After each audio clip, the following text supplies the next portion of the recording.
Hello everyone. जो आज lecture cadre का एग्ज़ाम हुआ था फिज़िक्स का, उसके आगे क्वेश्चंस हम डिस्कस करते हैं। तो नेक्स्ट क्वेश्चन है question number 8। If the eccentricity of the equation of conic is 1। ठीक है, उन्होंने क्या गिवन है, अगर इसेंट्रिसिटी 1 है तो कॉनिक मीन्स पैराबोला होगा, हाइपरबोला होगा, एलिप्स बनेगी या फिर सर्कल। इसका तो हमने डायरेक्ट टेबल याद किया था। अगर ई की वैल्यू 1 होती है तो हमारे पास पैराबोला होता है।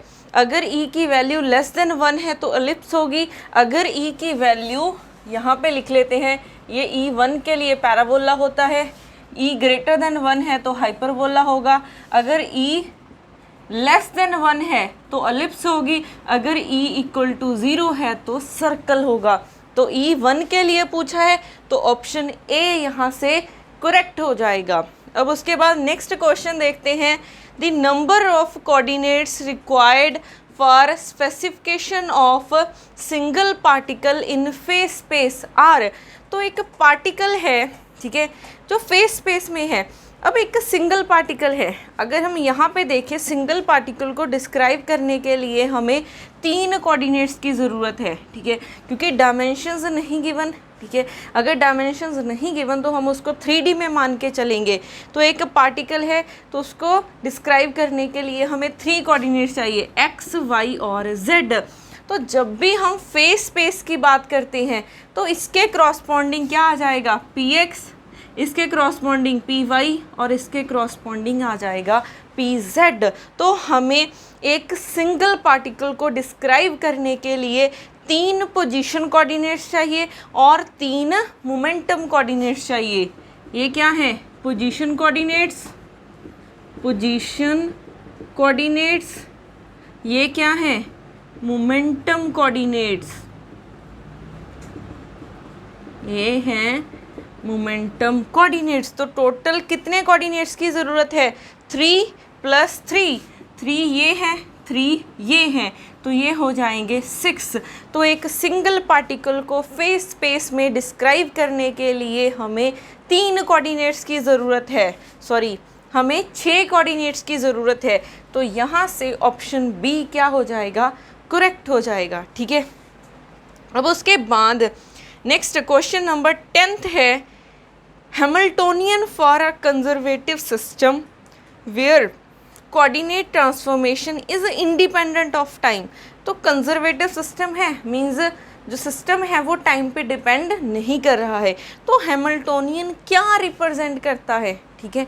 अब हैमिल्टोनियन क्या रिप्रेजेंट करता है, sum of kinetic energy and potential energy, kinetic energy या फिर difference of kinetic energy and potential energy, fourth potential energy. तो जब भी कंजर्वेटिव सिस्टम होता है तो हम हैमिल्टोनियन को लिख सकते हैं kinetic energy plus potential energy. तो यहाँ से ऑप्शन फर्स्ट, ऑप्शन ए क्या हो जाएगी, करेक्ट हो जाएगी। तो ये ऐसे क्वेश्चंस थे जिस पे कुछ सेकंड लगने हैं और क्वेश्चन सॉल्व करने की ज़रूरत नहीं है। इन सब के तो हमने डायरेक्ट रिजल्ट याद किए थे। ठीक है,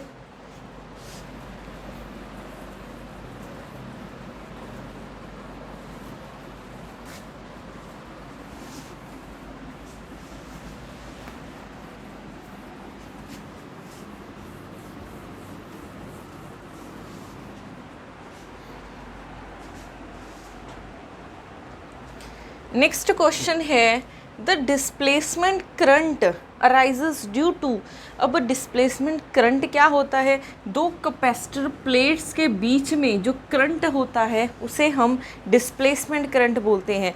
और डिस्प्लेसमेंट करंट किसकी वजह से प्रोड्यूस होता है, ये होता है टाइम वेरिंग इलेक्ट्रिक फील्ड की वजह से। ठीक है, जब इलेक्ट्रिक फील्ड क्या करती है, टाइम के साथ वेरी करती है, तब हमारे पास ये डिस्प्लेसमेंट करंट प्रोड्यूस होता है।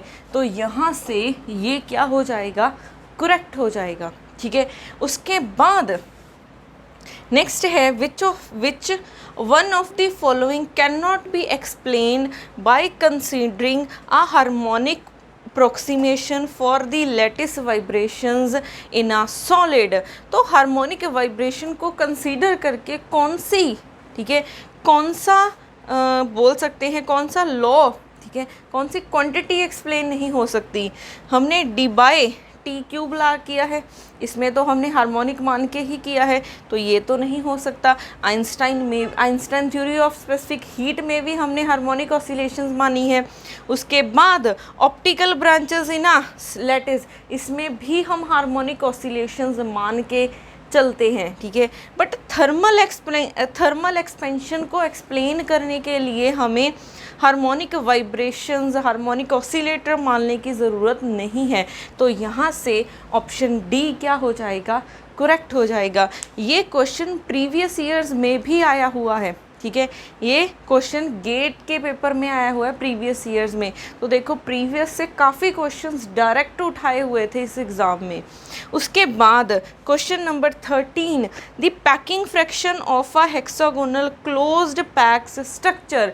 अब HCP स्ट्रक्चर है, तो HCP का स्ट्रक्चर हमने 2D में भी किया था, 3D में भी किया है। क्या यहाँ पे इन्होंने मेंशन किया है कि 1D में पूछा है, 2D में पूछा है या फिर 3D में पूछा है? तो ये हमें किस में मानना है, 3D में मानना है। तो 3D में HCP की पैकिंग फ्रैक्शन होती है 74%। तो यहाँ से ऑप्शन बी क्या हो जाएगा, करेक्ट हो जाएगा। तो अब तक जो भी हमने क्वेश्चंस किए हैं सारे डायरेक्ट ही पूछे गए थे, कॉन्सेप्ट के ऊपर ही क्वेश्चंस आए हैं, ठीक है।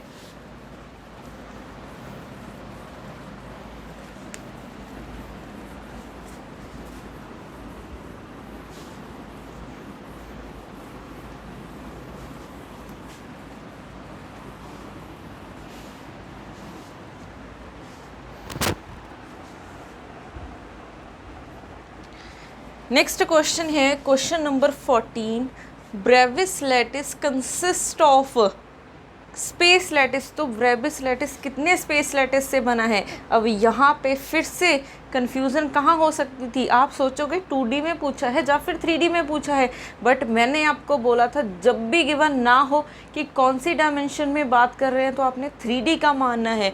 तो यहाँ पे भी 3D वाला इसका करेक्ट आंसर होगा। तो कितने ब्रेविस लैटिस होते हैं 3D में? होते हैं 14। तो यहाँ से हमारा ऑप्शन डी क्या हो जाएगा, करेक्ट हो जाएगा। उसके बाद question number 15, the correct order of the packing efficiency in different type of unit cell. तो हमें पैकिंग फ्रैक्शन बतानी है। तो पैकिंग फ्रैक्शन किसके लिए पूछी है? ऑर्डर बताना है FCC, BCC और सिंपल क्यूबिक के लिए। तो यहाँ पे अगर हम सिंपल क्यूबिक की बात करें तो 52% होता है, अगर हम BCC की बात करें तो 68% होता है। उसके बाद अगर हम FCC की बात करें तो वो 74% होती है। तो सबसे ज़्यादा पैकिंग फ्रैक्शन या फिर पैकिंग एफिशिएंसी किसकी ज़्यादा होती है?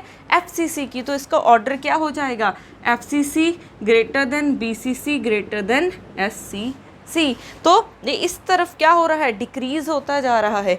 तो कौन सा ऑप्शन मैच कर रहा है? ये वाला ऑप्शन क्या कर रहा है, मैच कर रहा है। तो यहाँ से ऑप्शन बी क्या हो जाएगा, करेक्ट हो जाएगा। उसके बाद क्वेश्चन नंबर 16 की बात करें, what causes the depletion layer. ठीक है, तो डिप्लीशन लेयर किसकी वजह से बनती है? तो अगर हम बात करें, ये PN जंक्शन है, ये P है, ये N है। P में होल्स ज़्यादा होते हैं और यहाँ पे इलेक्ट्रॉन ज़्यादा होते हैं। अब जो इस जंक्शन के नियर होल्स और इलेक्ट्रॉन्स होते हैं, ये क्या करते हैं, इलेक्ट्रॉन इस तरफ डिफ्यूज़ होते हैं और होल्स इस तरफ डिफ्यूज़ होते हैं। काफ़ी स्टूडेंट्स ने इसका आंसर डोपिंग ना लगा दिया हो, ठीक है, बोलेंगे कि डोपिंग की वजह से नहीं। अगर इसमें डोपिंग की हुई है, इसमें, ठीक है, डोपिंग की वजह से कैसे डिप्लीशन लेयर बन सकती है? अगर इस तरफ वाले एटम इस तरफ नहीं जाएंगे, N वाले इलेक्ट्रॉन इस तरफ नहीं जाएंगे, तो डिप्लीशन लेयर कहाँ से बनेगी? जब तक रिकॉम्बिनेशन नहीं होगी तब तक डिप्लीशन लेयर नहीं बनेगी। तो इसका क्या आंसर आना था? डिप्लीशन लेयर बनती है डिफ्यूज़न की वजह से, ठीक है। तो ऑप्शन बी क्या हो जाएगी, करेक्ट हो जाएगी, ठीक है। ऑप्शन बी क्या हो जाएगा, करेक्ट हो जाएगा। तो यहाँ पे काफ़ी स्टूडेंट्स ने मिस्टेक की होगी, बट इसका करेक्ट आंसर डिफ्यूज़न आना है। इसको हमने क्लास में भी डिस्कस किया था, ठीक है। तो ये इस अभी तक जो भी क्वेश्चंस आ रहे हैं वो सारे क्या हैं, डायरेक्ट टॉपिक में से ही क्वेश्चन पूछे जा रहे हैं, ठीक है।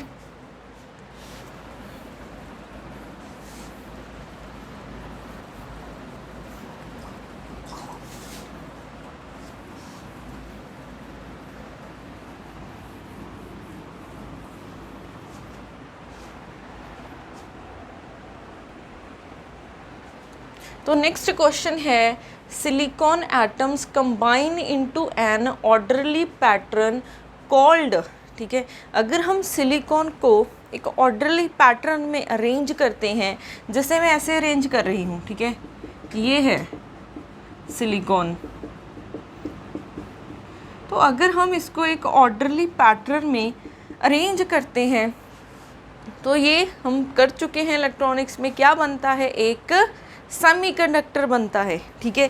तो अगर हम यहाँ पे देखें कि वैलेंस ऑर्बिट बनता है, नहीं। कोवेलेंट बॉन्ड बनता है, कोवेलेंट बॉन्ड तो बनता ही है, ठीक है। आप यहाँ पे बोल सकते थे कि कोवेलेंट बॉन्ड बनता है, बट यहाँ पे बहुत सारे सिलिकॉन्स हैं, ठीक है। तो जो स्ट्रक्चर बनेगा, जो पैटर्न बनेगा, वो क्या होगा, सेमीकंडक्टर, ठीक है। उस पैटर्न को हम क्या बोलेंगे, उन्होंने कहा है the orderly pattern is called, उसको हम क्या बोलते हैं, सेमीकंडक्टर। तो यहाँ से हमारा ऑप्शन सी क्या हो जाएगा, करेक्ट हो जाएगा, ठीक है। उसके बाद क्वेश्चन नंबर 18 की बात करें अगर हम, nuclear magneton is smaller than the Bohr magneton by a factor about 10 times smaller है, 20 टाइम्स स्मॉलर है, 200 टाइम्स स्मॉलर है, या फिर 2000 टाइम्स स्मॉलर है। जो एक तो न्यूक्लियर का मैग्नेटिक मोमेंट है, एक इलेक्ट्रॉन का मैग्नेटिक मोमेंट है, ठीक है। ये क्या होता है, 200 टाइम्स स्मॉलर होता है, ठीक है। इससे 200 बोल दिया, 2000 टाइम्स क्या होता है, स्मॉलर होता है। तो यहाँ से ये ऑप्शन डी करेक्ट हो जाएगा। तो ये भी हमने डायरेक्ट किया हुआ है, ठीक है, कि कितने टाइम्स ये स्मॉलर होता है। अब उसके बाद क्वेश्चन नंबर 19 की बात करें, for a spherical symmetry the quarter movement, ठीक है। Quarter movement means Q. तो अगर स्फीयर है, स्फेरिकल सिमेट्री है, तो क्यू की वैल्यू क्या होती है, 0। अगर क्यू की वैल्यू 0 होती है तो स्फेरिकल सिमेट्री बोलते हैं, ठीक है। अगर Q की वैल्यू ग्रेटर देन होती है तो इसे प्रोलेट बोला जाता है। अगर Q की वैल्यू लेस देन 0 होती है तो इसे ओब्लेट बोला जाता है, ठीक है। नेगेटिव हो तो ओब्लेट हो जाएगी, पॉजिटिव हो तो प्रोलेट हो जाएगी, अगर 0 हो तो स्फेरिकल हो जाएगी। तो यहाँ से ऑप्शन डी क्या हो जाएगा, करेक्ट हो जाएगा।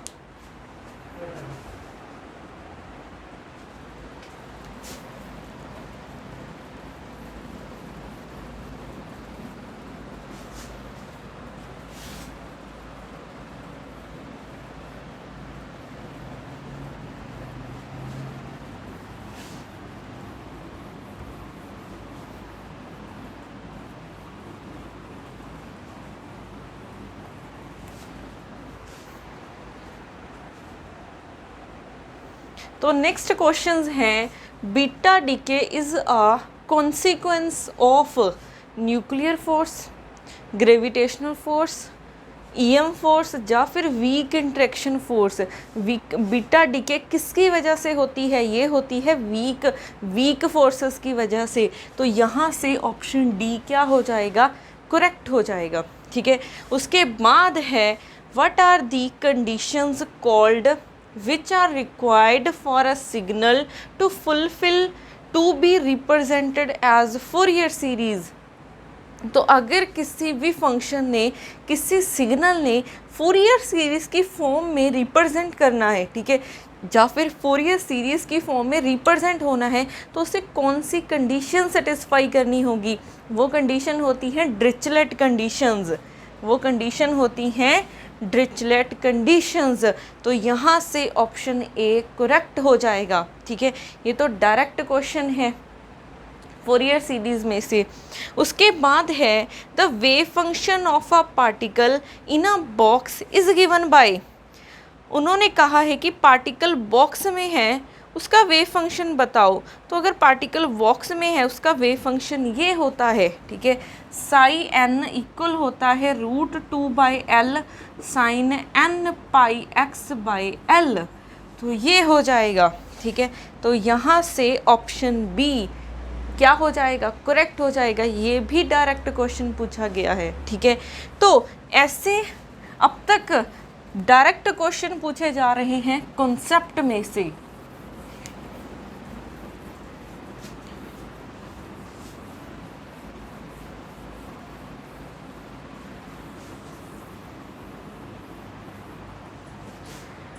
और सॉल्यूशंस के लिए हमारे बंसल एकेडमी के यूट्यूब चैनल को सब्सक्राइब कर लें। कंटिन्यू करेंगे इन सॉल्यूशंस को नेक्स्ट वीडियो में। Thank you so much.